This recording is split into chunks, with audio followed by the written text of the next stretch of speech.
Okay, well, good afternoon, everybody. And I think it's 3 o'clock, so we'll go ahead and get started. And today what I'm going to do is I'm going to talk, just finish up a bit of the content that I was talking about last week. And it was dealing with, we talked a little bit about economic systems. And this sort of wraps up this, what I would call the sort of introductory period of the course before we sort of transition into really what I think is sort of the heart of this course, which is sort of an economic history piece of this. And I know that the textbook is, I have said this before, it's only sort of moderately useful in some of this. And I know that for this week's readings, chapter 2 covers much more than just simply the work of Adam Smith. But it is the text that I've sort of inherited. I was part of the redesign team on this, oh gosh, about 15 years ago. And I think we're going to try to return this back to where we sort of envision it to be, which is primarily a course on economic history, which sort of is a good way for us to know where we got to where we are, why economic systems look the way they do, why government policy looks the way it does, and why things that are very relevant to our lives, like income distribution, pollution, regulation, all these things impact our lives. And so that's where we're going to sort of go. So so last week I got through most of the economic systems piece off with starting to talk a bit about government policy. That's where I'll pick up from today. And I'll talk a bit about the 2 forms of government policy. And then that will sort of do it with this, which is mostly intended to define things like supply and demand, who the economic actors are, businesses,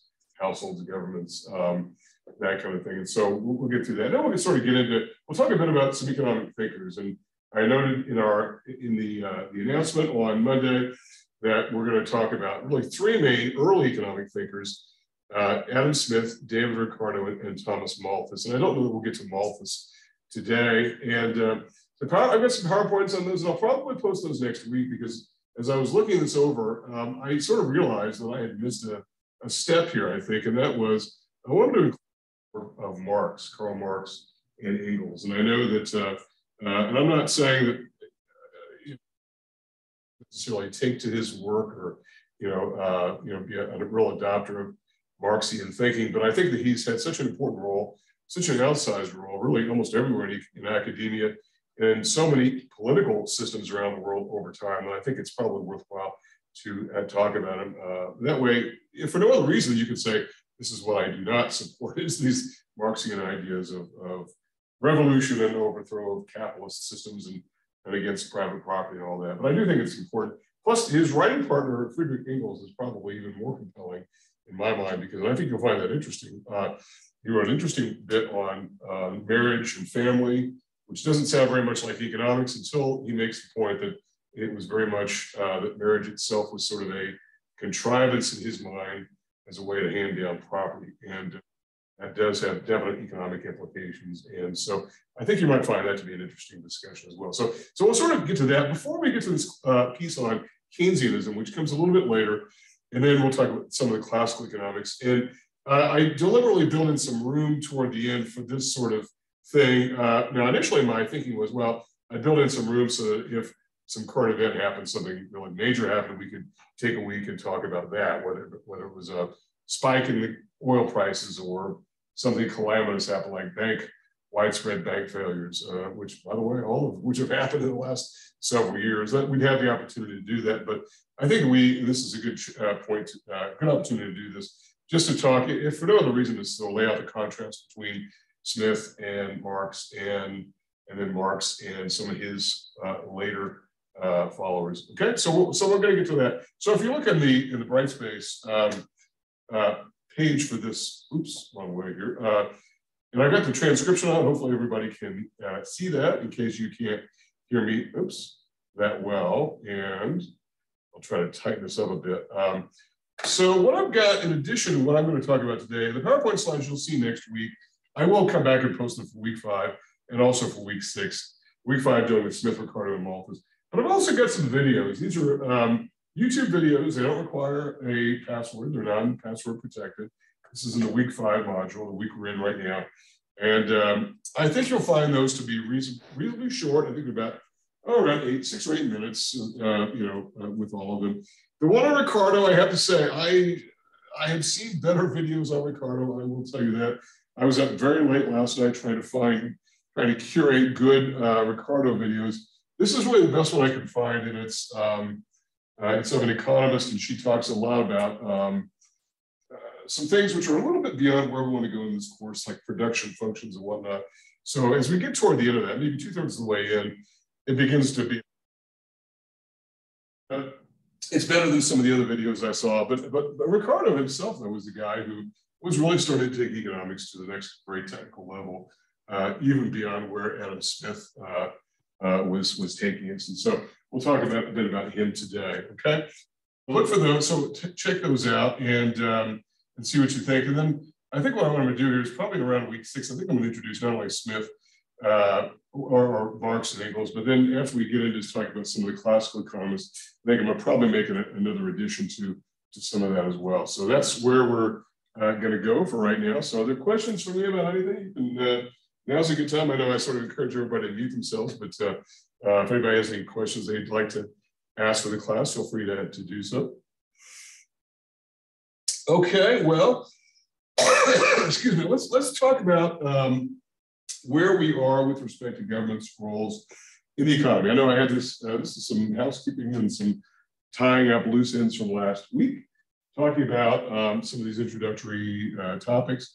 And one of those, and we're going to revisit this a bit later. So we're going to be on this topic of government's roles in the economy. But we're just going to treat it, fiscal policy and monetary policy, very, very lightly today. We're going to come back to that more after we get some theory under our belt. And that we're going to get that in the next weeks. Because a lot of when we talk about policy, we're talking about economic management that revolves around what is known as stabilization policy. Stabilization policy is government policy intended to smooth out the ups and downs of business cycles. What are business cycles? They're simply the ups and downs of the economy. That when we have rising incomes, we have falling unemployment generally, we have a boom in spending, a boom in hiring and wages and all that. But then it sort of turns into a bust at some point. So you get the up followed by the down, up, down, up, down. And the idea is you can operate to sort of smooth those out a little bit to maintain an upward, more or less upward sloping, but smoother trend line. Then we get away from the boom, bust, boom, bust, boom, bust cycle that basically plagued the early American economy. And I know I've talked about this before, but even though it seems like all of us, even though some of us have been around longer than others, I think we've all seen ups and downs in the economy just in our own experience. But nothing like what was experienced in the 1800s, where we had massive booms and massive hiring booms and labor shortages and wages skyrocketing, followed by massive depressions and bank failures and foreclosures and liquidations and massive layoffs and poverty and nobody could get credit and all that. I mean, it was just extreme highs, extreme lows. That's what stabilization policy seeks to try to prevent. Okay, and we'll talk about these individually. And we'll talk about why these are really not equivalent in terms of trying to achieve this. But when we talk about government, this is by far and away definitely not a complete list of the roles government has to play, but I try to focus on more of the economic roles. Provision of public safety. And why is that an economic role? Well, it's because of the fact that government is said to have a monopoly on the provision of public safety. There have been efforts in the past to have things like private fire departments. I know the first fire department in the US, I believe, was started by Benjamin Franklin in Philadelphia. And it was private, for profit, and you had to subscribe. You paid like a monthly or annual subscription, and you would put a medallion on the outside of your house. And so if your house caught on fire, they would come put your house fire out. If you didn't have, because you didn't pay, you didn't have the fire department come help you, and so you were on your own. Well, I think today that's the problem with that is obviously it's not just your house catching on fire, but the ability for your house to turn into someone else's house on fire, the entire neighborhood on fire, and you have something like the Chicago fire, where half the city burned because of an out-of-control fire, and really no provision of this form of public safety by government. So government serves that particular role, both in emergency services like fire and 911 for healthcare emergencies, but also law enforcement. That's where we get into this idea of the criminal court system, and as well as the civil court system. government's got a monopoly on this. There is no private provision of this. Having said that, I am well aware that there are private prisons out there. And it's interesting too, because we have a bit of a discussion in that in one of my other classes in our online discussions about privatization of some of these public provided things and whether it's a good idea or bad idea. And some have really keyed in on this idea of private prisons and talked about some of the problems with private prisons. In fact, there was a story on 60 Minutes a few years ago about a corrupt judge who was in cahoots with a private prison and was sending juveniles to prison for minor offenses. Like, well, I think one offense was a young girl, a high school girl, had posted something negative about her principal on Facebook. And she ended up being incarcerated. I'm not sure what the crime is. Maybe it's not the smartest thing. But I'm not sure what the crime was. But the judge was going to get kickback because the county was paying the private penal system a fee for every day, every night somebody spent in their custody. And so as a result, privatization has its problems when we try to take these public services, which is why we say the government should have the monopoly of these, which is why we don't want private police forces. What would happen in a dispute? I call my cops, you call your cops. That's not going to work clearly. And so we do create a monopoly. And what's the term monopoly? Basically, it's a single provider of a particular product, whatever that is. So one, and I'm not talking about overlapping police forces. I mean, I know that we have that to some extent. We have the state police that overlaps with county and city, but that's not really what I'm talking about. I'm talking about the fact that there are no competing rivals providing that. There's not 3 state police departments competing for business. There is no business to compete for. There's no profit motive that we want to introduce in it. So, because that would probably produce corruption. And as Thomas Jefferson said, that he said, if men were angels, we wouldn't need government. Of course, they used the term men in those days. Hopefully, we can interpret it as a euphemism for humans, but humans are not angels, and so as a result, we need government to provide for things like public safety. Nobody else will do it. And by the way, they'll come if you call 911. Presumably, they'll come. I don't know if that's not always a given. If you call 911, they'll come, whether you paid your taxes or not, whether you are, or even a citizen or not. They'll come and to take care of whatever the problem is, despite that. So there's no paying for it. I know people say, "Well, I pay taxes." Well, that's fine. I'm glad you pay taxes, but it doesn't apply. And try to say, "Hey, they should, I'm going to lower my tax bill because I don't agree with paying for military spending." People have tried that before. Doesn't work. They usually end up in trouble. They usually end up in the court system, frankly. National defense is one, same sort of issue there. When we get into talking about fiscal policy a bit later, we'll talk about the amount that the United States spends on national defense. It's a large dollar figure. It really is. And compared to the rest of the world, it's very significant. Public education and this is more of a state function, even though the federal government has certainly gotten involved in recent years, particularly through things like student aid. Basically taking out private lenders several years ago, and basically the government sort of reasserted itself. And I think there probably were some abuses, and I think there probably have been some abuses with some of the private colleges out there. And this is by no means an indictment of all private colleges, because some of the very best colleges in the country are private, Harvard and Yale and all, but some of them are the opposite. So the government is involved itself, even at the federal level, in public education. And of course, a lot of you probably are aware that President Biden had approved a $10,000 reduction in student loan indebtedness. And I think we talked about this last time, and I don't know whether it applies to you now. If you are currently having a student loan, I don't know how that works, actually. So maybe I'm sure that you probably have more information on that than I do if you have a student loan. So that would be a good thing to have some of your debt taken. Obviously, in the public aspect of education, also business regulation. We're going to talk more about this also. No, this is not a topic that we're just introducing now, but we'll come back to a bit later, particularly when we talk about the economics of pollution and how we control pollution, what the issues are concerning it, and frankly, the relative success of pollution regulation. Sometimes it seems like government gets involved in regulation and it's a wasteful exercise. It looks like they're doing something, but they're not really. When it comes to, there's a reason why I wanted to have a separate discussion about pollution, because when it comes to the regulation of pollution, it's been a pretty good success story. Not perfect, no, but a lot better of a success story and what might meet the eye. And then we're going to talk, what we're going to get to today is talking about fiscal and monetary policy. And these will deal with the federal management of the economy. And we're going to talk about these individually. And just to sort of give a bit of an introduction before we then start to talk about some of the early economic thinkers. And but this is economic management, and I / stabilization policy. Stabilization policy doesn't necessarily apply to both these equally. And I think we're going to get to that point here. Fiscal policy may not be the most useful mechanism for stabilization, except maybe when the economy is flat on its back, as it was after the financial crisis of 2008.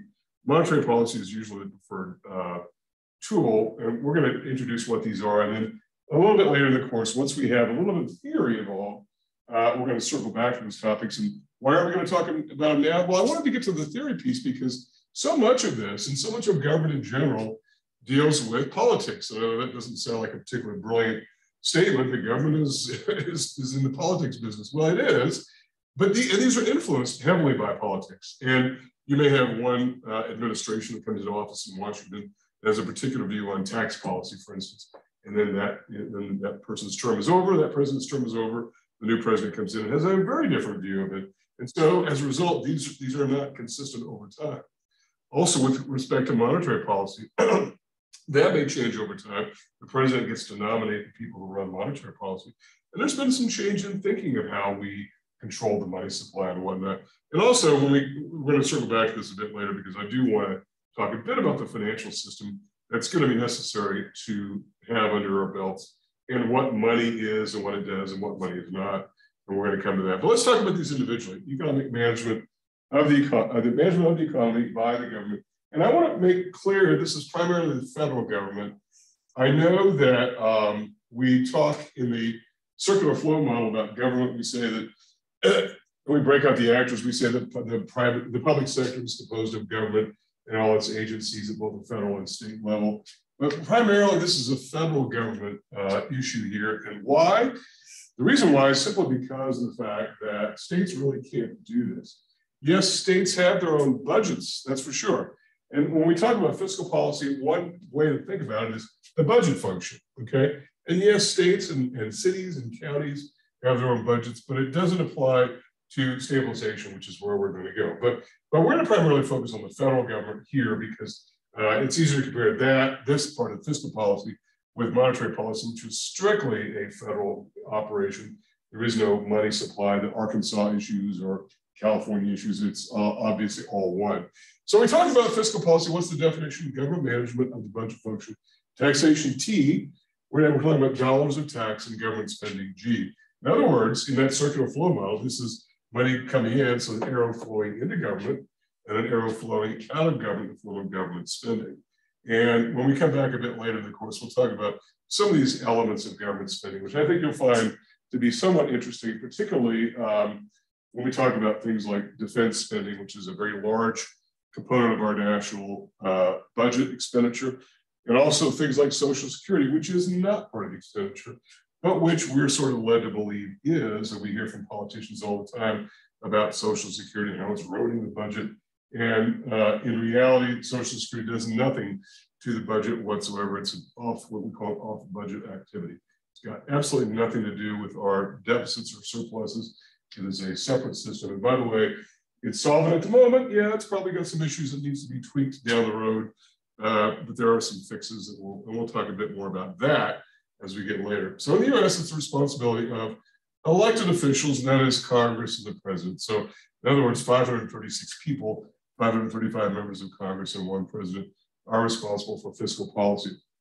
And I want to say one thing right off the top here, because I know that I think there's a misconception, and I know there's a misconception because it's been going on for a long time, and that really concerns the role of the president.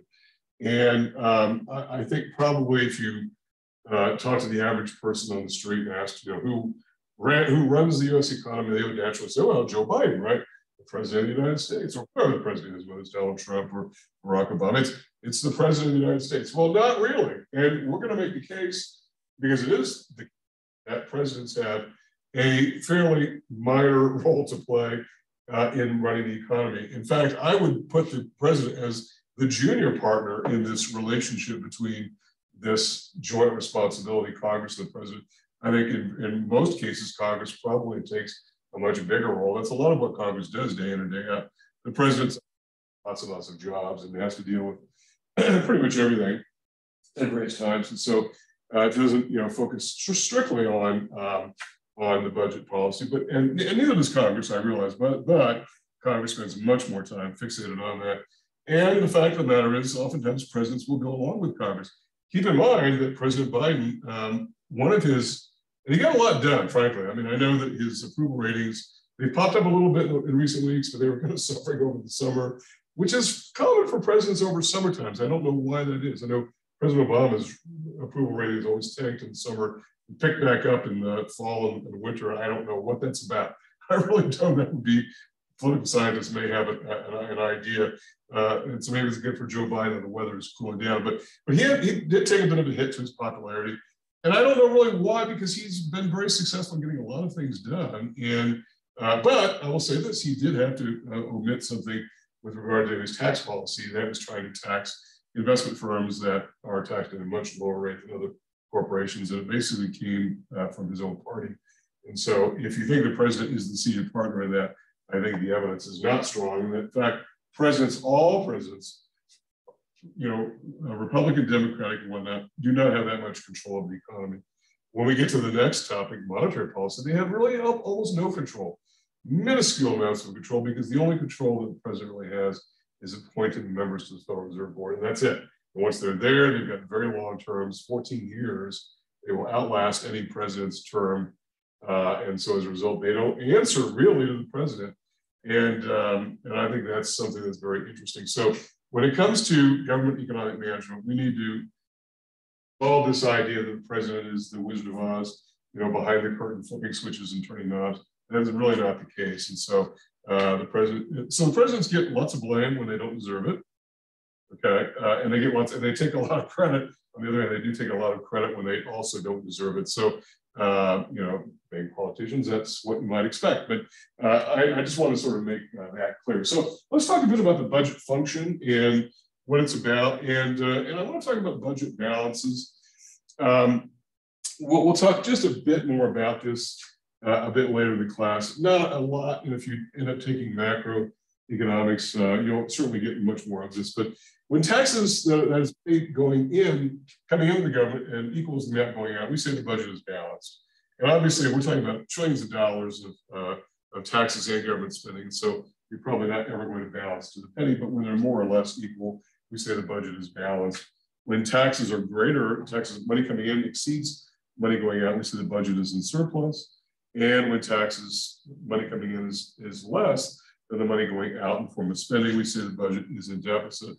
And right now, where is the US economy? Are we in a surplus, or are we balanced, or are we in deficit? Maybe somebody can give us a chat box answer to that question. I think most of you may know the answer, even if you've never taken an econ course or really don't care about it one way or the other. It is a deficit. And we've been, which is not to say that surpluses are impossible, because in the late 90s, we had about 4 years in which the budget was in surplus, and it was a big surplus.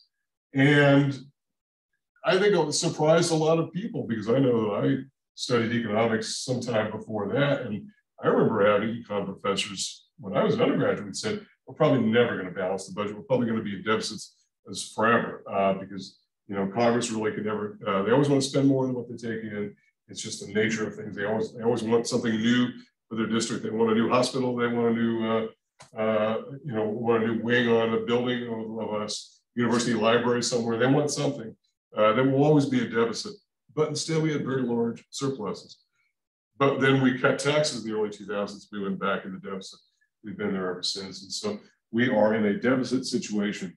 Now, the issue is, is that a problem? And I think this is a debate that's been going on for a very long time, my entire adult life. And since it's been going on for my entire adult life, I would imagine it's been going on well before that as well. And that is this a bad thing? And can we run deficits year after year after year after year? And I think the answer to that question appears to be, yes, we can. And you might say, well, how? And I think the thing is, we need to get out of this thinking that politicians have tried to condition people for a long time by thinking that the federal budget is something analogous to a household budget. It is not. First of all, households can't print their own money. They have no ability to borrow like the federal government can. The two are not equivalent at all. As households, if they continue to borrow more than what they take in, that could be a problem. However, even that might not be a problem, particularly if their income is rising. And we'll look at some examples of this. We see examples of this even in our own lives, and I think some of you are probably going to be living proofs of this idea, because if you're spending money going to college, you're probably spending more than what you're taking in right now to do that. And I'm not saying it's a bad thing. I'm saying it's probably a good thing, because presumably the money you're going to be taking in at some point will far exceed the money that you're spending if you're giving out, if in fact you go on to get a nice successful career and whatnot. And so that debt that you've accumulated is not that significant over time. Almost nobody ever says, hey, why did you go to medical school? Rack up $200,000 in debt. Well, it'd be one thing if it were MasterCard or Visa debt. No, it's debt that is fairly low interest. It can be repaid over a long time period. And as one's income goes way up, it becomes far less significant. So, and that's the idea here, is that we can outgrow some of these deficits over time. And by the way, our economy has grown dramatically since a lot of these worries of the 1980s, when the deficit really began to explode because the government cut taxes in the early 1980s.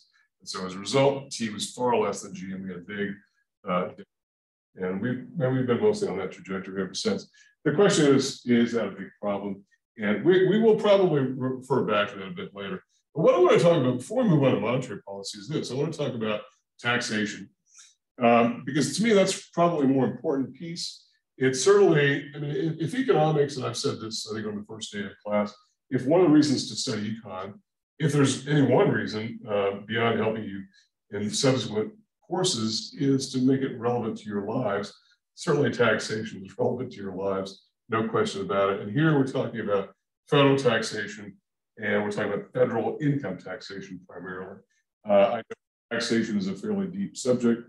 You're going to do an entire doctoral degree on taxation itself, and I know that for a fact, having been one of those people. So but taxation itself is primarily concerned with income taxes.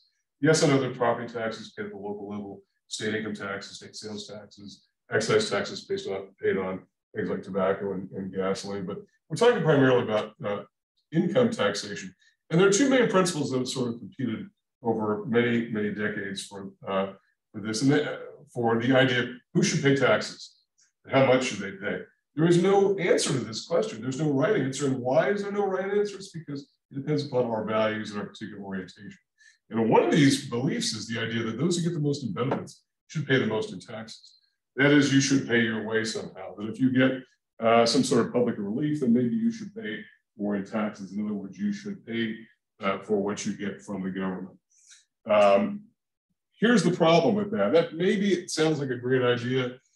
And if to the extent that this may have been a popular idea, maybe 100 years ago, maybe 200 years ago, it is not a particularly popular idea now, because it really does not work as a practical matter. And that is, there's a reason why people get benefits. It's because they need benefits. If they didn't need the benefits, they wouldn't need the government spending that supports them with the particular benefit that they're getting. And so as a result, how can you expect people to pay for the benefit that they need, that they wouldn't need if they were able to provide it on their own? I know that sounds like a bit of extra wording there, but yeah, I think you get the idea. You're trying to squeeze blood from a rock, in other words. And if people can't pay, they can't pay. And I think that's one of the issues with regard to taxation. If you try to tax the poor, you're not going to get there really, because they just don't have the ability to pay. And they need some of the benefits. Now, there are plenty of people who think that we should really dial down some of the benefits that are paid to those in need. And this has also been a long running debate. And we're going to talk about this more when we talk about Adam Smith, because he was, first maybe true economist, but he talked about this idea of what do we do with those who are unfortunate because they're unemployed, they're living in poverty, they've got health conditions, they've got all kinds of problems that really prevent them from participating in economic life to the extent that others can. In other words, they're less fortunate, so what do we do about them? So I think this idea is really, really not practical for a number of different reasons. The inability to pay for these benefits, plus the expectation that those who get the most benefit should pay the most. It may sound like a sound idea to some people. In reality, it's just, not only is it probably a logical fallacy, but it's also not even workable. So if it doesn't work, then why should we try to hang our hat on that as a policy principle? Instead, we tend to structure our tax laws around what's called the ability to pay principle. We're going to talk a bit about that, particularly as it goes back to early economic thinking. That is, those who are most able to pay are taxed the most. Those who are most able to pay are taxed the most. And since we're focusing primarily here on income tax, and when we get to the early economic thinkers, we'll talk about how this did not really apply so much to income tax as it did to taxes on land initially, but today it's taxes on land are more local. We're talking here about federal. And we're saying that those who've got the ability to pay are the ones who are taxed the most. And this gives rise to what's called a progressive tax system. You might want to write that term down, a progressive tax system. What a progressive tax system is, from an income tax standpoint, is it means that the more you earn, the more you pay, not just in dollars of tax, but in percentages of tax. So in other words, you have tax brackets. And I think most of you probably heard that term or are familiar from your own experience with tax brackets. And that is that when you earn, you can slide into higher tax brackets. And I know this happened to me at one point when I was in banking, where I was starting to really, my income was really starting to take off. And then suddenly I saw my tax bill go through the roof, and I wasn't really prepared for it because I had gotten what's called bracket creep. I jumped into a higher tax bracket. And therefore, not only did I pay higher dollars of tax, you would pay higher dollars of tax if we all tax the same percentage, but you have a higher percentage, which ensures you pay more dollars. And so as a result, tax brackets, it's what's called the progressive tax rate system. And without going into, I know that we talk a lot more about this in my macroeconomics class, and we get into some examples of this. And it's a little bit involved, and one of the things that I try not to do in this course is get too deeply into the tall weeds of some of the details, particularly when it comes to things like a lot of numbers and whatnot, which I pretty much assure students we're going to sort of stay away from primarily. But we've got, and when we talk about the federal tax system, we've got 5 different individual filing statuses, and all with different brackets and different dollars that fit into those brackets, like single, married filing, joint, married filing separate. You get the idea. So it's a little bit involved, but suffice to say they all work on the same principle. The more you earn, the more you pay. By the way, this also negates a long-running myth that I've been hearing forever, and you may have heard the same. In fact, we hear stories on the news that sort of reinforce that, and that's the idea that wealthy people pay no taxes. That is absolutely not the case. The wealthy people do pay a lot of taxes. When we hear the stories about people paying little taxes, it's because they've got some sort of business entity that has actually lost money, or they've got some fancy tax scheme that the corporate tax code allows, which is a lot of what President Biden was seeking to sort of do away with in his tax reform package, was this idea of businesses, not individuals, because there's really no place for individuals to hide other than things like tax sheltered investments like IRAs and things like that. I mean, there are ways to do it, but it's limited. You've got a super high income, it's not going to work. The businesses have that capability. He was trying to shut the door on some of that, got some of that done, because we have heard about corporations paying very little in tax and whatnot. And I know that for those of you who follow the news, and a lot of people are fixated on what's going on with former President Trump and how he hasn't paid much tax. Well, the reason he hasn't paid much tax in the last years is because he had massive losses that are carried over year after year after year, which means that it reduces his taxable income. And so, you might think, well, that's not fair. Well, he did lose the money. So, I mean, it's not, it's not like he didn't have some sort of outflow, because he did lose the money. That's still a loss. But you're limited to what you can claim as losses in your taxes every year. So you've got to simply carry that forward. And again, I don't want to get too much into the weeds, but the idea is that individuals do pay more as they earn more. So that's the ability to pay principle. And we're going to come back to where this notion originated, because it sounds like something very modern today. And by the way, what is the opposite of this? Beyond the idea that tax the lower income folks more than the higher income folks, that would be obviously a regressive tax system. That is not what we have at the income tax level. But the opposite would be more about what's called a flat tax. And we've heard lots of proposals in recent years from politicians saying, hey, let's just tax everybody the same. And I know that we had there have been a couple of presidential candidates in recent years who have said, let's just have one tax rate so we all pay the same rate. Why should there be a tax on success? In other words, why should dentists and doctors and baseball players pay a higher rate of tax just because they are who they are than somebody who is who they are and they earn less and they get to pay less in tax when they get no more benefit from having a Marine Corps and FBI and Food and Drug Administration. They get no more benefit than anybody else. That's been an argument. Herman Cain was a presidential candidate who thought the 9.99 tax rate was fair. Okay. He got some traction. He was fairly popular for a bit. Other candidates have also talked about it. Steve Forbes, a flat tax. The problem with that is it is not progressive. And so why it's not going to work and probably why it will never work at the federal level is that it means higher income people will get a tax cut and lower income people will get a tax increase in order to bring it into line. And that is simply politically not going to happen, I don't think. There are some states that have a relatively flat tax rate structure. I know my home state of Indiana had that, where everyone was taxed at 3.4% on their state tax for years and years. And so some states do have that. Some states have no income tax at all. Texas, our neighbor to the east, has no state income tax, as most of us know. And there are many other states as well that have no state income tax. And so that seems also to be fairly fair, right? If nobody has to pay income tax, then that is fair from a tax standpoint. You might think, well, how do those states survive? Well, they have very high sales taxes and very high real estate taxes. And in the case of a state like Florida, which also has no state income tax, they get lots of sales taxes, particularly because it's a big tourist state. And so as a result, a lot of out-of-staters end up paying lots of tax on sales tax and things that they buy, okay? All right, so that sort of does it what I want to talk about with regard to taxation. We'll get to some of the early thinking on taxation here in a minute, but I want to talk about the other element of government policy, and that's monetary policy.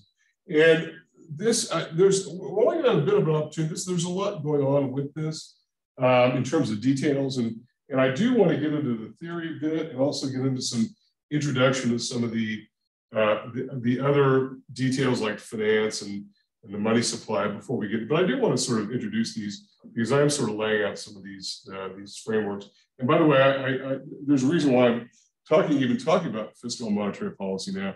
It's because when we get into talking about these theories, they consistently talk about what to do about taxes, what to do about the money supply, et cetera. And particularly, we talk about David Ricardo. He was one of the very first to talk about monetary policy. What is monetary policy? It is not the same as fiscal policy. It's management of the supply of money and the availability of credit. So money, we all know what money is, right? Well, what's credit? Well, credit is the creation of new money. Every time you borrow money, new money is being created. And the reason why is because it's usually, there's a financial intermediary involved that is using someone else's money to lend you money. But that person's money didn't actually go away. They can still get at their money. And so as a result, it's brand new money. And so you can create another deposit with that. Somewhere, if you buy a new car, and that money goes to on deposit at a dealership. Whereas the original person's money that was loaned, it's still there, it's still on deposit. So it's an active money creation. So making this available or less available is what's happening with monetary policy. At the moment, the government is trying to bring down the supply of money and to restrict the credit. They're doing it through the interest rate mechanism. So why? Because inflation is the big story right now. If you watch any amount of news the last, I guess, year and a half, right? Inflation has reared its ugly head.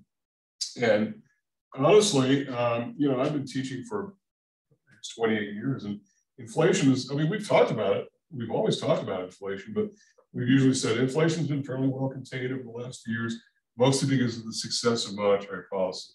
Now, we can say that, but yet now we've got inflation like we haven't seen since the early 1980s, 40 years since we've seen these inflation rates, about 8% per year, which is high, very high.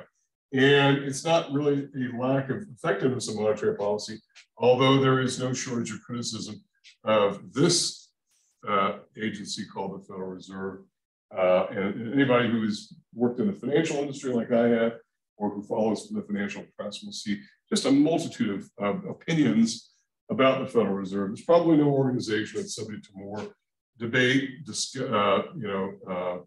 conspiracy theory, I guess you could say, because of the fact these are unelected officials who have a lot to do about our economy, probably have a much more important role than the president. Well, not probably, I should even take the word probably out.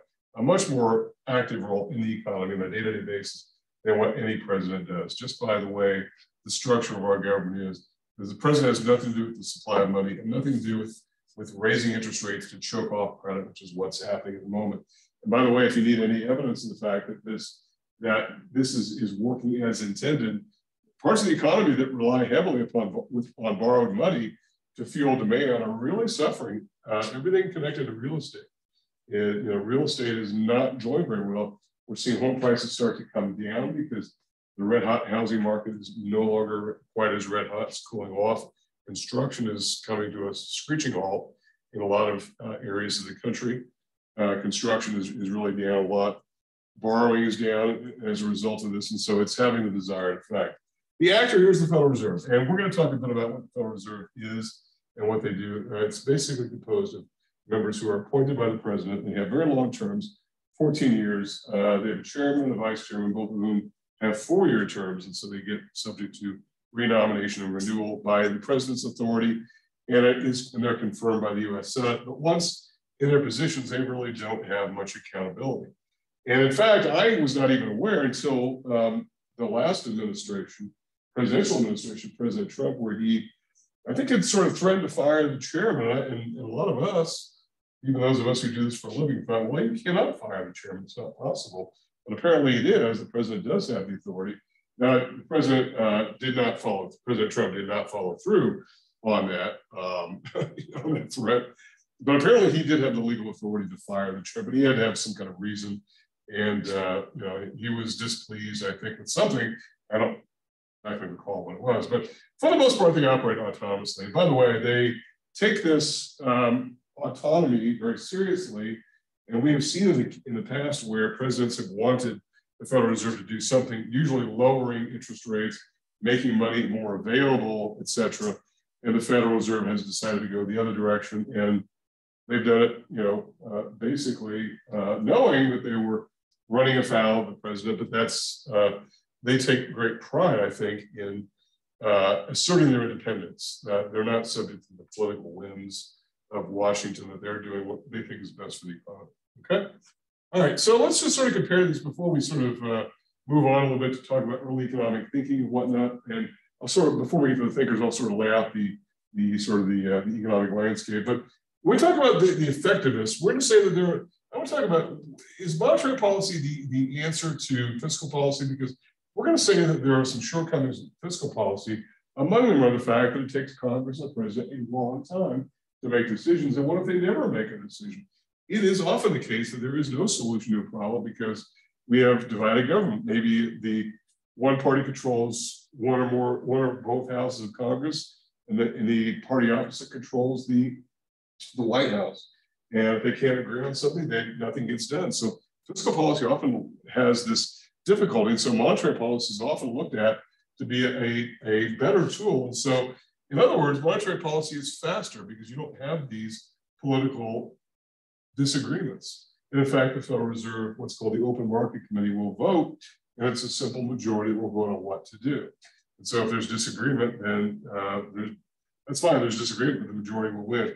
In other words, there are shorter lags. Now, you don't have to worry about what these administrative and implementation lags are. They simply are lag times by which fiscal policymakers, elected officials, it takes them time to understand what's going on in the economy and to talk about it, figure out what to do about it, agree on something, put it in place. And by the time they put it in place, it may be too late. And those lags are considered to be very counterproductive. Monetary policy has lags, but they don't involve those decision lags and those administration lags, which put them together. And also, as I've said before, political pressure is usually much less critical. I'm sorry if this is very small. You'll be able to have this on your own. I think you can download it if you like. I kind of did the best I could with what we can do with the sort of the geography of the room. There are some shortcomings, however, and that is is that money growth, reducing it's easier than increasing it, because business spending, which is oftentimes the key variable here, whether it's on construction, on inventory, on hiring, on expanding plants and equipment, oftentimes it may not respond to these incentives or disincentives. And so, you know, if the government lowers interest rates, that doesn't mean businesses are going to go out and expand plants and hire whatnot. And as I talked about last time, the labor market is a lagging part of the economy. Right now, it looks like the labor market is going great guns, very strong, very low unemployment. But I think as the economy slows down, we will see a different picture. These job openings will start to go away. Some of these these very high, well above minimum wage premiums are going to go away as well. If I'm right about it, I think that there's pretty much general consensus that won't be the case. So if you're looking for a job, in other words, it might be time to get on it and get that done, because the market's going to be different in a year from now. Also, there's sometimes the ambiguity of what the Federal Reserve should do. We simply call it the Fed for short, not feds, which sometimes suggests law enforcement, but Federal Reserve, what it should do. There's ambiguity. There are periods of time in which the Federal Reserve can go a year or two and really not do anything different to the economy. And it sounds like, okay, well, are they doing their jobs? Well, yes, they are. I mean, because maybe the economy is stable. It doesn't really need any kind of tweaking or adjustment or, you know, or fine tuning. They just need to let things be. And sometimes there's disagreement. And I highlighted in one of my discussions in another class the fact that occasionally you have members who are appointed who go public with their view that interest rates should go up while somebody else says interest rates should go down. Well, those are pretty opposite views, aren't they? It's not interest rates should go up by this much and somebody thinks they should go up by less. I'm talking about that they disagree with the direction of interest rates. So there is disagreement. And because of that, it may not be clear what the Federal Reserve should do. And by the way, the Federal Reserve has, in the last, I guess, 6 months or so, has been raising, or even less actually, has been raising interest rates. And now the ambiguity is to when they are supposed to stop. And when do you overdo it? And the Federal Reserve, I think, is one of the criticisms that I do think is valid is the evidence, I think, is pretty strong. Sometimes they overdo it. And the worry is the Federal Reserve is going to raise interest rates so much that it's going to impact those interest-sensitive parts of the economy, such as housing and automobile sales and what we call durable goods, things that are financed with borrowing, things like boats and washing machines and furniture, and that may come to a screeching halt because of some of this. And so we'll have to see. That's what they're trying to do, is to try to squeeze out the inflation because there is too much demand that's driving up prices of goods. Sometimes the Fed's work may be countered by that of Congress. Now, this is interesting because sometimes Congress wants to go one direction, the Federal Reserve wants to go another. And so there's a push-pull going on. And so this makes a shortcoming of government policy in general. And you could say it's not only is it a shortcoming of monetary policy, but it's also a shortcoming of fiscal policy in the same breath, because if they're moving in opposite directions, then it means that the work is going to be countered, canceled out, however you want to say it. It's going to be two vectors pushing against each other. Maybe nothing's going to work. I think probably a lot of people believe the Federal Reserve usually has the upper hand in this because they've got unlimited ability to create money and unlimited ability to take money away. And Congress is a little bit more constrained through tax policy and budget policy than what the Federal Reserve is. And by the way, when I say unlimited ability, during the financial crisis of 2008, I don't know if I talked about it in this class or not. I apologize for my lack of memory, but there was an interview with Ben Bernanke, who was the chairman of the Federal Reserve at the time of this financial crisis, 2008. And they were talking about how he created about $1 trillion in new money basically overnight. And he was asked in an interview, how did you do that? He said, we just went in the computer and did it. They didn't print $1 trillion. They just went in the computer and dropped it on the books of banks. Pretty easy, pretty good stuff. I like to have that computer, right? Pretty good stuff, but that's the way that the Federal Reserve can do it. So I think in a lot of ways, if within fiscal policy, if Congress is the senior partner to the president, then I think between monetary policy and fiscal policy, I think it's safe to say monetary policy is the senior partner in that in a lot of ways, just given its overwhelming power to do what it wants autonomously and presumably, hopefully, without political intervention. which is oftentimes very short-term, short-sighted, and usually very parochial, dealing with needs of some state or congressional district. Also, sometimes private actors may attempt to anticipate policy, thereby upsetting the timing and effectiveness. That's something that if you take a macro course, you may get into a bit more, and that is the idea that private actors sometimes try to disrupt what the Federal Reserve is doing. I'm not going to talk about that. I certainly won't put that on a quiz, but that does form part of the difficulty. Okay? So questions for me about anything so far as we sort of end this introductory part of the course. I know I've spent more than half the class talking about this, but I do think it's important because it does lay the groundwork for a lot of where we're going. It's important to know what monetary policy is. It's important to have an idea about taxes and whatnot, who should pay taxes, what is fair and whatnot. And so that's really what I want to sort of get into here. Now I want to sort of get into this idea of what I really wanted to get to this week, which will carry over to next week. And we're under no real-time pressure in this course. That's the good news, is that we can take as much time as we need to. And I want to sort of lay the groundwork for this early economic thinking. First of all, it's important to know that economics as an academic discipline is fairly new. We have only been around maybe a century and a half at the most, and that may be even exaggerated on the long end. It probably sprung out of political science, which itself is not all that old, because the earliest economist was a guy named Adam Smith, and we'll talk about today. Smith, you may have come across him or heard of him in general, but he was primarily a professor of law and philosophy, and but had a lot to say about politics and economics. And so, but I want to lay the groundwork for this discussion in the first place. The economic groundwork. What is the economic landscape, particularly in Europe, which is really where economics began? And I know that we sometimes run afoul of this idea of a view that says, hey, why don't we cover more of the rest of the world? Why are we focusing strictly on Western Europe and on the West in general? Why aren't we talking about Asia? Well, I'm mindful of that, but frankly, most Asian economies did not have industrialization until the 20th century. And in fact, in the case of China, they moved very, very quickly, but they already had a lot of the template, all the groundwork, which was laid. Some of the early problems that happened in the West did not have to happen. They were able to skip a lot of steps and to move forward. And they've got a very large and productive population and whatnot.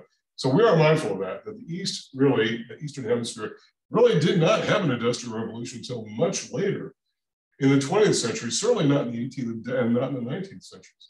And so the Industrial Revolution really began during this time period, and it replaced a system known primarily as feudalism. And the reason I'm talking about Europe is because that system that went away and was replaced by industrialization has led all around the world. So, and in fact, the industrialization that began in Europe came to the New World and then has spread now to the Eastern Hemisphere. It's pretty similar. I mean, there is not that much difference between industrial societies in Japan, industrial societies in Britain and in Australia and whatnot. They are very, very similar.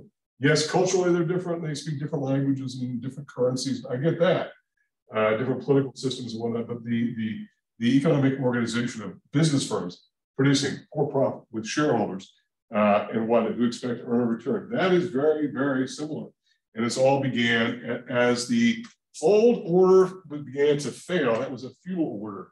And I know that we used to talk a lot more about feudalism in this class and what that system was, particularly in Europe. It was basically a system of haves and have-nots, quite frankly.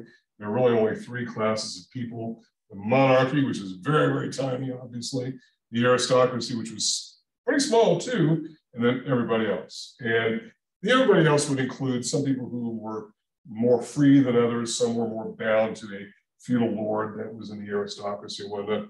But the key thing to know economically was land was a big issue. The issue of land was the source of all value. And that the idea was that land was considered to be scarce. They ain't making any more of it, as my grandmother used to say. They're not making any more. Well, the reality is they are making more land, and we see land being created in the Middle East, artificial islands. The Japanese have been making land for years and years. So even that presumption has fallen by the wayside. So this fixation on land and land is the source of value, which it was for many, many centuries following the demise of the Roman Empire in Europe, meant that you had a system that was very localized and was revolved around this idea of monarchy, aristocracy, and everybody else. And I think we're tempted to call the everybody else serfs. But that's probably not an accurate description because some people were more, some had their own land, some were more free. Some worked in cities and became artisans and whatnot. And that was really sort of the beginning of what we now call the Industrial Revolution.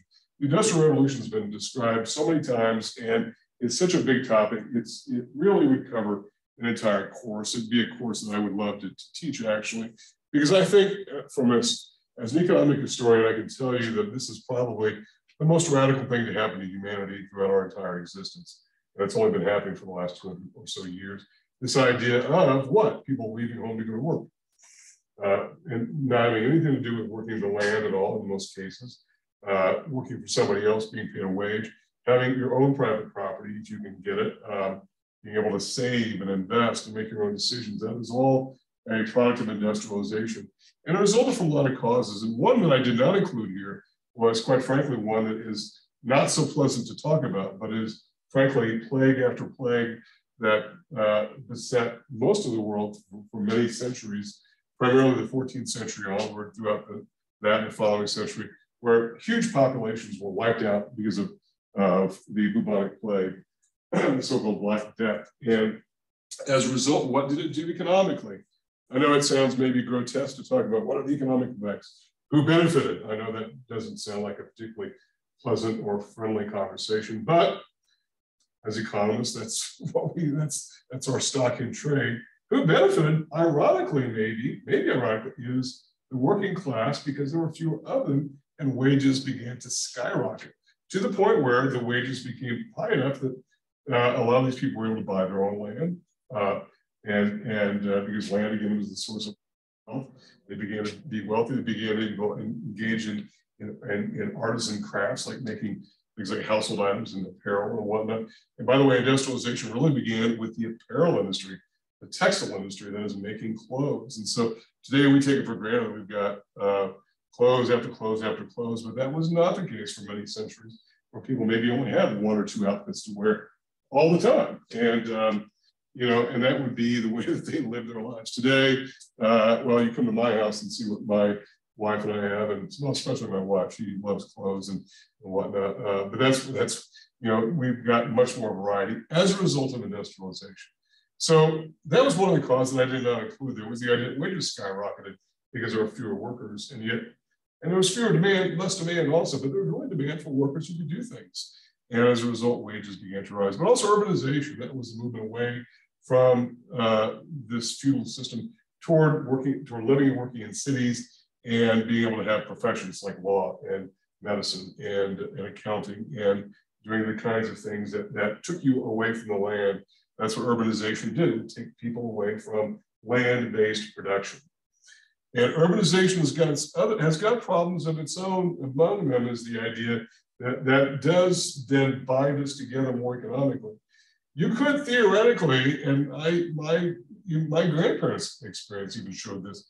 They were farmers and ranchers, and throughout the Great Depression, they didn't really have it that badly because they felt like they were mostly self-sufficient and didn't have a lot of debt and whatnot. And they felt like they were always going to be able to eat because they had livestock and crops. And maybe they didn't get a very good price for their crops, but they could survive.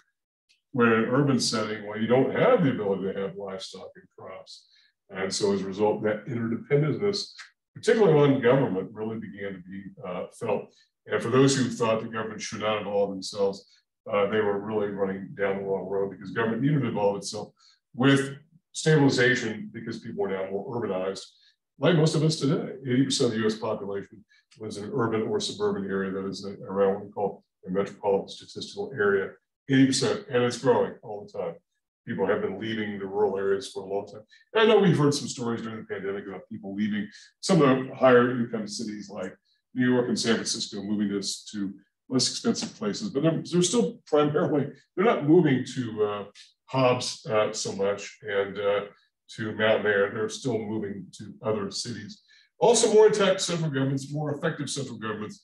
Europe was a patchwork of principalities, different competing feudal systems and whatnot. And as a result, once central governments began to be intact, just to give you one example, Germany wasn't really Germany as we know it it later became, until around 1870 when they started to form and come together as an intact central government. And obviously they got broken in two after World War II as since reformed. But that would be an example of a country that sort of came together from multiple different principalities. Italy the same way, lots of different principalities. Spain, a little less so. Spain was a little bit ahead of the game for a long time. Also, intellectual gains rising from the Enlightenment. This is going to lead us right into Adam Smith, because what was the Enlightenment? The Enlightenment was sort of this intellectual manifestation of the Renaissance, really. And the Renaissance was sort of a rediscovery. Renaissance means rebirth, and that's the idea of rediscovering things which were from the classical age of the ancient Greeks, ancient Romans, that had sort of been lost throughout the many centuries of the Middle Ages. Some people call them the Dark Ages, but Middle Ages, I think, are what, or medieval periods, what most historians refer to it as. And the Enlightenment was this idea also of, okay, there's thinking that was going on in mathematics and in science and in political thinking and social relations going way, way back. Let's sort of advance that. Let's push that forward. And there was lots of scientific gains that were being made because of the fact that people were sort of moving into their own realm and more free thinking and a little bit less rigid sorts of thinking. Also, freedom of labor mobility. That really began with the that labor movement that resulted from the reduction in population. Also, there was like a mini ice age in there at some point too. Another example of people moving around. Increases in international trade as people began to trust each other. And one thing I didn't put here was the idea that a more stable and reliable monetary system and banking system also sort of facilitated some of this. So it was easy to trade between nations, particularly nations which were fairly close by, like England and the Netherlands, France and Spain, Italy and Greece. You know, they were nearby, and it really improved that. And we're going to talk a little bit more about trade probably in the next week when we get more into Ricardo. We'll probably not get to Ricardo today. We'll talk mostly about Smith. Also, improvements in technology. This is the one that I would underline and put a star by, because I think the story of industrialization, yes, there are contributions from all of the preceding, that is urbanization and a more intact central government that protected, and legal systems that protected private property and enforced contracts and had a forum for disputes to be resolved legally and without violence and whatnot. All those in the intellectual gains, but I think technology is the big story here. Technology really is the story of the Industrial Revolution, the ability to mass produce goods. And this is important because think about this. And I know there are people today who, you know, do things for fun. Like I knew a professor at UNM who would make her own soap in her backyard using lye and whatever. I have no idea what soap is even made of. I've never even thought to do that, but she thought it'd be kind of fun because among her study was this idea of when did people start using soap in the first place? And, you know, I don't know when that was. I'm glad we were using it. And she just thought it'd be kind of fun to see what's involved in making soap. She did that. Most of us don't do that. Economically, that doesn't even make sense to do, but it wasn't the purpose. She wasn't trying to save money, I don't think. In fact, if her time was worth anything at all, it probably did not make sense to do. And yes, I know people put together cars on their own. You can buy you can go online and buy a car. It'll come to you in a big giant box. You can put it together and assemble it if you want. Maybe that makes sense economically, maybe it doesn't, but you're probably doing it for fun. Most of the things that we like to buy, we don't have any part of the production. There's a disconnect between production and consumption. That differs from where human experience has been over many centuries, where we pretty much produced or consume what we produced, right? And even in the feudal system, where those in the very lower rung of society produce things, they still got to keep some of what they produce to consume for themselves. Here, there's a disconnect, and we can produce massive amounts of quantity of goods through technology, and it's only through technology. And then when we talk about labor productivity, it's not that people are working harder or faster, they're simply working more efficiently, but they're doing it with technology. And technology is the story. We simply would not have the availability of goods that we have today without technology. There'd be no way to do it if these were small. And by the way, we couldn't do it if there were small businesses doing it. There would be no small business who could manufacture a 747 or even a car or even a TV. No small business could do it. The economics of it wouldn't make sense. You can only do it through technology and size of the operation. This is why big business started to really arise, particularly in the 19th century, particularly in the US and also Europe. And then that has now spread worldwide. We've got big businesses all over the globe, and producing massive amounts of goods, which has made our lives so much different. I can't even imagine what it would be like to live in a society in which you didn't have electricity or, or water systems or, computers even. I mean, that's, and I grew up without a computer, right? Because they weren't really around, and I don't know how on earth I did that, right? So that's become integral to that. But technology was the story of that. So around this time, they came thinking about, okay, well, what is the right way to organize an economic society? What's fair and whatnot? So in comes Adam Smith. Let's talk about what his work was. His main work, and by the way, when I say his main economics work was something called The Wealth of Nations, he did write a novel before that called The Theory of Moral Sentiments, which dealt really with sympathy for other people. And he was a philosopher, he was an attorney, and he had a lot of things to say about society in general. But his main work was actually, the longer title was The Nature of I think it was called The Nature and Discourses of the Wealth of Nations. It was published in 1776. You might think, okay, well, that's a pretty coincidental year. Well, keep in mind, he was a British subject, so he was definitely on the other side of that conflict, right? He wasn't that complimentary to the Americans, frankly. So he was a Scottish, which was British at the time, a British subject, and so he had his own particular views. But I will say this though, that it was pretty radical for its time. Even though we think of Smith today as sort of fitting into this realm of economic thinking, which is sort of solid and maybe conservative even, and not really associated with a lot of the things that we would think of.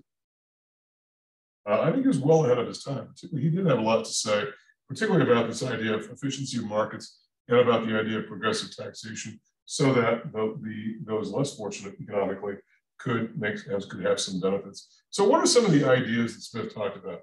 Well, first of all, The Wealth of Nations, if you've never read it before, it's a really, really long work, but it's well written. And one of the things, I think one of the benefits that it has is the idea that it does not get overly technical with some of the terminology and certainly some of the modern modeling. I mean, if you would read economists' work today, it's practically incomprehensible to someone skilled in it. And it took those of us who have been doing it for a while, it takes us years to be able to read an academic journal article in economics. And so, and for those economists who have more of a popular bent, like a Paul Krugman, who writes in the New York Times, he definitely makes it accessible to the general reader, but then has a website where he gets off into modeling and variables and all that. And so that is absolutely, because it didn't really exist, and that's really a strength of Smith, because everybody could read it. It did not require specialized training. It didn't require any specialized statistics or calculus or anything.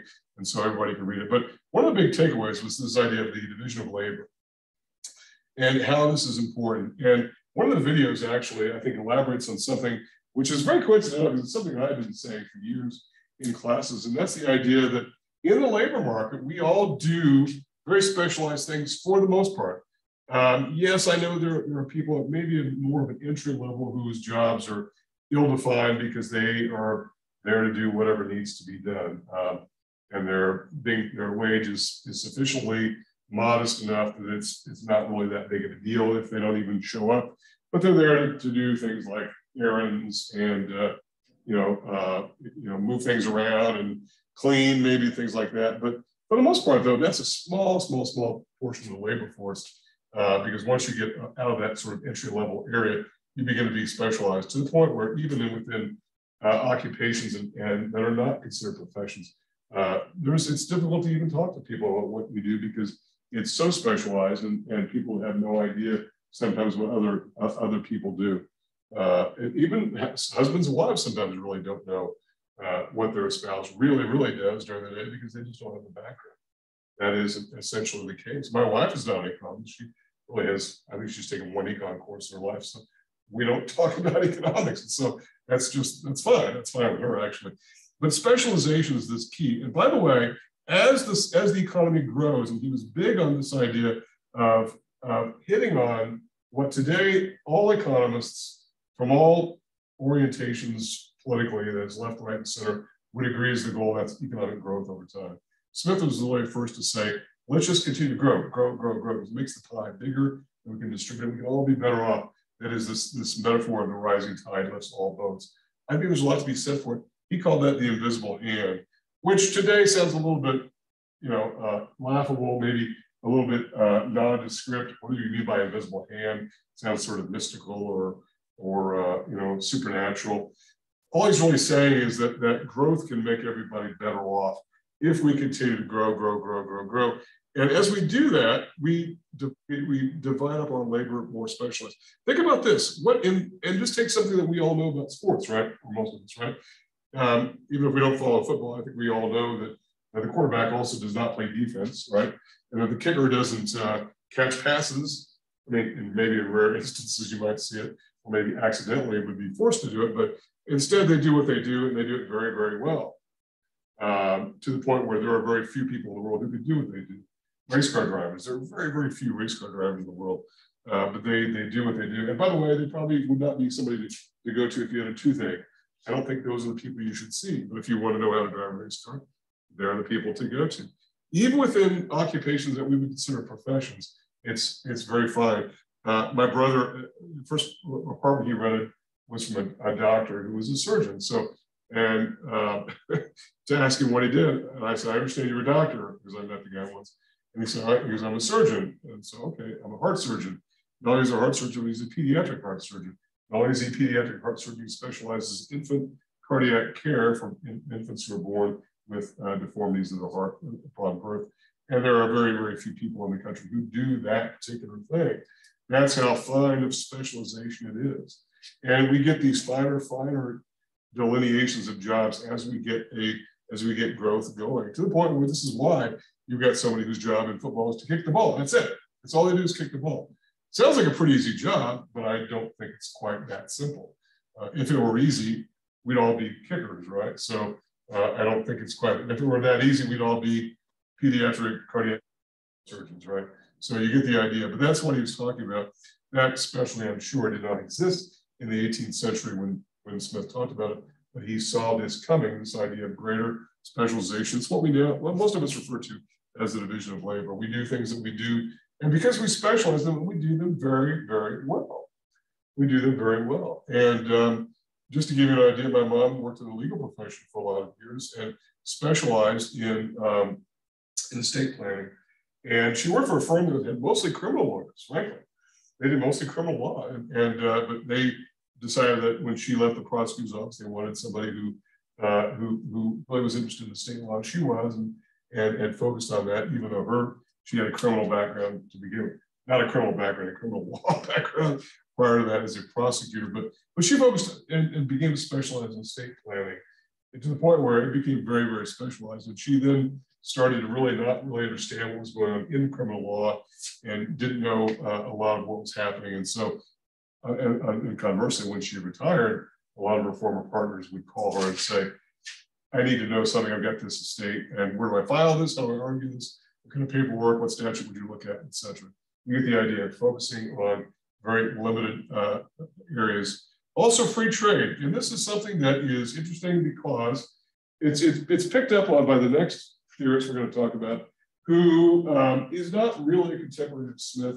I think the commentator in the video that I've got for that sort of talks about Smith and Ricardo having sort of a dialogue. Not really, because Ricardo was a bit younger. In fact, he died sometime after Smith. In fact, Smith was dead before I think Ricardo did a lot of his important work. But he picked up on this idea of free trade, which was somewhat radical at the time. And by the way, when he talks about a critique of the mercantilist system, what is the mercantilist system, and why is free trade important as an important component of that critique? Well, let's define what the mercantilist system is. It was a system of national objectives, political objectives, played out in the political realm. The idea being that if I gain from trade, somebody loses. Today, I think we've lost this idea, which is good, but it used to be the case. There are some people who believe that if somebody benefits from some economic event, that somebody must necessarily lose. That's what the mercantilist system did. And it said, let's not trade with countries where we're at a complete disadvantage. even if it helps our own citizens. Keep in mind, we import lots and lots of oil, which puts us in a sort of a disadvantage, but we need oil. I mean, we live better because we have oil than we import it. The mercantilist view would say, let's not import any oil because all it does is empower those nations which politically are against the United States or whatever country we're talking about. Well, Smith would say that's not productive because your own society can benefit from free trade. Everybody can benefit. And by the way, it is rarely the case that very close trading partners ever go to war with each other. I'm not saying it never happens, but it is much more likely to avoid that. And one of the things that Smith does not get enough credit for is his criticism of war in general and his criticism of politicians who like to wage war. He says it's devastating to the economy, but when we say it's devastating to the economy, we're not just saying it's devastating to bankers and lawyers, it's devastating to everybody involved with it. And so that's another piece. That's a pretty good jumping off point. When we come back, I will talk more. We'll talk about this issue of taxation and this idea of progressive taxation, which we talked a bit about in the fiscal policy piece. This really, I think, was among the first people to really think about this as the economy began to grow with industrialization and what to do about fairness. And Smith, if anything, is concerned about how we make a fair economic system. So, are there questions for me that I can answer? But maybe I catch you about a minute over, so I apologize for that. If you do, feel free to get with me. These PowerPoints will go up sometime before next class session. I do want to sort of add to them because I do want to add a couple more bits to this. And we'll finish up Smith. We've got very little to go on him. We'll get to Ricardo and Malthus next week, and then we'll kind of go from there. So if you do have questions for me in the meantime, feel free to get with me. I'm around all week. And everybody have a great rest of your week, and I will see you next time.